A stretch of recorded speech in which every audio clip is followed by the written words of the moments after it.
So, the other day, for the first time ever, I was a keynote speaker at a women's event. Obviously, I was very nervous. I had to give four presentations, and before it, I told my son, and he very sweetly offered to be my audience while I practiced. Oh, that's nice. Yeah, it was. It was very nice, except the problem was we never made it past the first page of my first presentation. Because he told me to stop because he was like, it's too long, it's too boring. Well, that's kids for you, right? I mean, they have this honesty about them that's just both aggravating and also very sweet. Yes, and I was comforting myself that he wasn't the target audience, so I didn't change what I was going to say. Um, I also didn't hold it against him. But what it is was that it got me thinking about this disconnection between internal intent and external impact. Mm. It might be a bit of stretch, and I will explain how I got there. But before that, welcome to Life in the Grey, a Mums at the Table podcast where we sit in the messy middle of relationships and growth. I'm Melody, project leader of Mums at the Table. I'm Faith, and my background is in applied psychology. Parts work is where I geek out, and it's also where I gravitate towards in my own healing. And I also jump rope. So, coming back to internal intent and external impact, perhaps it could be best summed up by, the road to hell is paved with good intentions. You know how sometimes we categorize people as bad or evil, but then when you learn about their stories, you learn about where they're coming from, they actually have good intentions. True. A lot of times, context does give us a little bit more insight, and that insight might perhaps change the way that we feel towards someone or something. Yes. And so, in the context of my son telling me that I was too boring, um, he was a 9-year-old listening to a speech that was targeted at adults. So, context. The other one that I was actually thinking about that may be a little bit more obvious is this story, the story of Alphaba from the movie Wicked.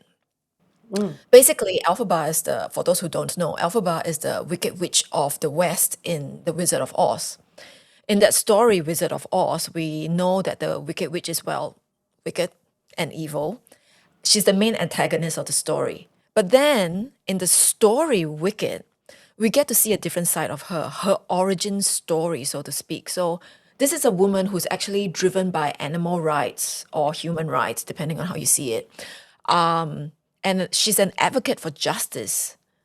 So we realize the context behind why she does the thing that she does and why she's viewed the way that she views. And I just wonder, it's like, how often does that happen in real life? People don't wake up in the morning wanting to be the bad guy. They're just protecting something. Well, we all have origin stories to a certain extent. I was going to say to a certain extent. No, we all have origin stories, right? All of us have origin stories. There's like two different spaces here that I'm seeing.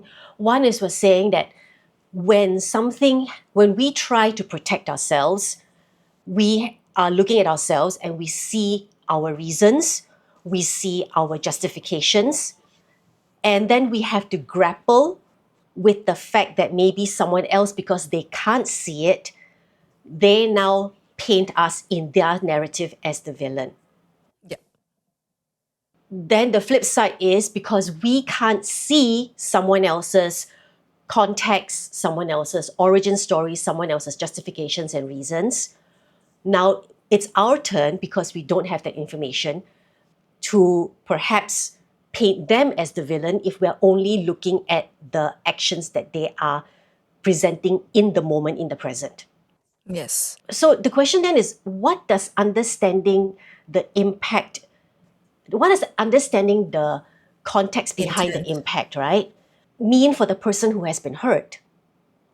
Exactly. This is where I'm struggling, right? Because, on the one hand, you are actually hurt. You do feel hurt. So say for example, I'm the one that's seeing someone as a bad guy because I don't realize their intent and I don't realize their justification, correct? So I'm seeing them as the bad guy, but then I come around and go understand, oh, actually, they have a reason for what they're doing. And so I should give a bit more understanding. I should provide a bit more grace, a bit more forgiveness, which is the kind thing to do, correct? But yet at the same time, where does my hurt stand in that context then? Where does my hurt stand in? Does this mean that I should stop feeling hurt? Or does this mean that I can still feel hurt? But then if I'm still feeling hurt, are they the bad guy? It's all a bit confusing, isn't it? Well, it's a bit it's looking at the gap between intent and impact, because understanding someone's context is an informational tool for you, but it's not a relational pass for them. Does that make sense? Yeah. I like that. I like the whole informational. So you understand, but it doesn't affect the relationship. Well, it affects the relationship because it says a hurt, but it doesn't excuse the Well, friction that's caused in the relationship. adult relationships require adult boundaries. We started off this conversation talking about yourself and your 9-year-old. It is your job to consistently look at his potential and consistently reframe for him, because his brain is a young brain. It's your job to hold his intent because he is 9. The trap occurs when we take the exact same maternal instinct and we try to apply it to another adult, because we are responsible to them, we are not responsible for them. We are responsible to make sure that the things that we say reflect our honesty, is aligned with our values, to apologize, to understand. We are not responsible for their own unresolved issues and wounds that are now perpetuating in their actions because they're lashing out because they have no idea what's going on and they're trying to protect. Yes, it's like saying, I understand you're protecting yourself. Until you can do so in a way that does not cause me hurt and harm, I am going to remove myself from this room. I can still care and love for you from a distance. Right? From a distance, because adult relationships require adult boundaries.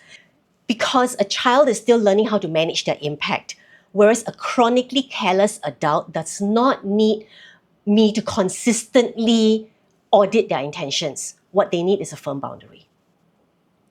But I guess, I get where you're saying. And yes, when it comes to like long-term relationships, right? Definitely patterns, boundaries, etc. exist. But maybe potentially what I'm trying to say as well is maybe we need to consider, like, say for example, it's just like a one-off with a stranger kind of thing, right? I don't know. Maybe it's to think about the gray as well, about, if it's just a one-off thing, do we need to villainize them to the point of no return? Because their version of doing their best is different from ours. Maybe it's time to give that little bit of grace for a one-off event. If there is a pattern, then yes, we definitely need to have further conversations and further boundaries. What's the purpose of giving that grace, though? I'm sorry to interrupt you, but what is your intent in wanting to give that grace? I think my intent of giving that grace for a one-off is so that the world isn't full of conflict. How is the world And I conflicted if you think this person did this and that's not right? It hurt me and that's not right.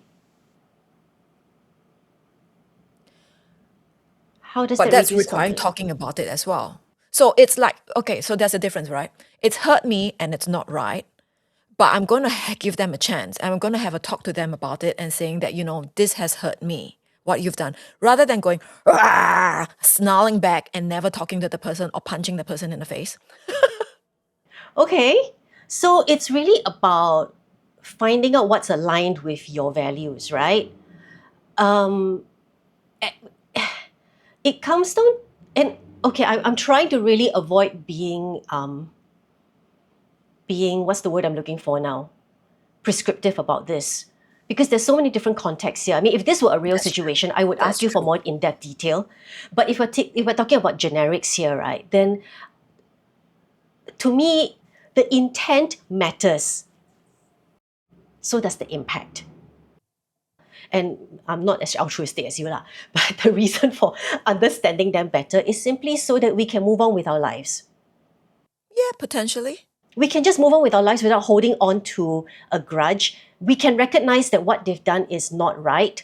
Yep. Or we can also recognize that maybe we don't have enough context and we don't know.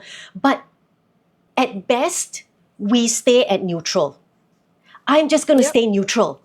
Neutrality until information comes along the way. It's like whatever happens is data, is information for me to decide how I want to live my life in alignment and how I want to live my life integrated and coherent with the community that I want to be in also. Yeah, where I was going was basically just having that peace. And having that peace, I guess, is as you've described it, is neutrality. It just means to give yourself a bit more of a peace of mind as well, and to be able to get on with your own life. Well, understanding someone's story, right, their inner alphabet, gives context. A person's action, whether it's someone else or whether it's us, it doesn't immediately make us the wicked witch of the West. Like, yes, the impact does hurt, but it still doesn't make us the wicked witch of the West. Like, we're not so black and white that we're definite villains because of the actions. We do carry all these sides of us. And for me, I try to figure out which side is showing up by asking a question. What am I frantically trying to protect at this exact moment? Because what we are trying to protect reveals so much more than we realize, especially if we're really willing to face it. So, has this conversation made you look at conflict in your life a little bit differently? If it has, let us know in the comments or reach out to us by emailing hello@momsatathetable.com or through any of our Mums at the Table socials. Life in the Grey is a monthly podcast brought to you by Mums at the Table. See you next month. Hey, this is Faye. And I'm Melody. We have a free digital 5-day self-compassion challenge just for you. If you like a copy, simply comment with the word LIFE now. That's LIFE.